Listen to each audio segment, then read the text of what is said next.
sono limiti, boh, vediamo, io non ci sarò sicuramente. Se noi ci arriviamo vedrai che ci arriviamo. Abbiamo qui la CIF, la CIF qua che fa da anticipo e posticipo della corsa. Guardate le tre.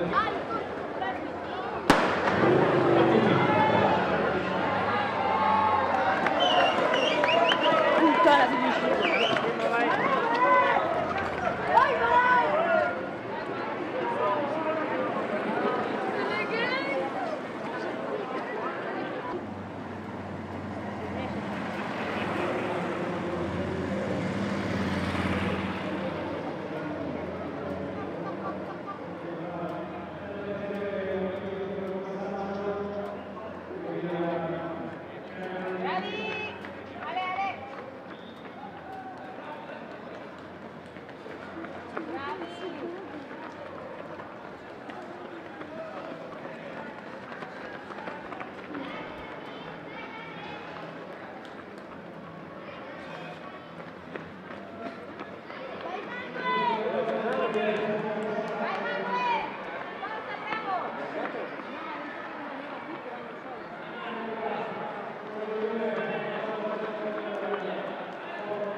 Si parla di arrivo tutto da solo, dopo 2000 metri di gara o quasi, l'applauso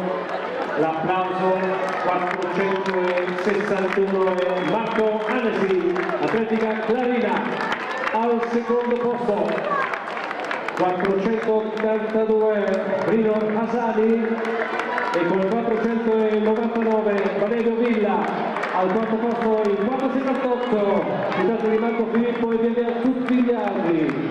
Dopo 2000 metri di sforzo e di fatica l'applauso ci sta molto bene.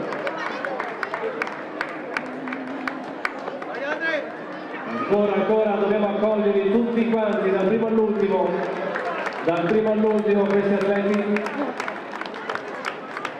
Sono atleti abituati a correre queste distanze, però la fatica, vedete, fa fare la selezione,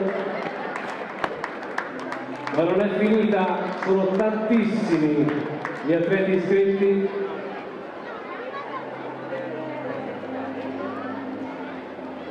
Ciao Domenico.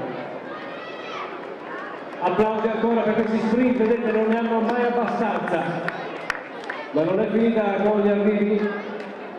Non hanno mai abbastanza, hanno sempre voglia di correre, soprattutto perché c'è il pubblico che li applaude.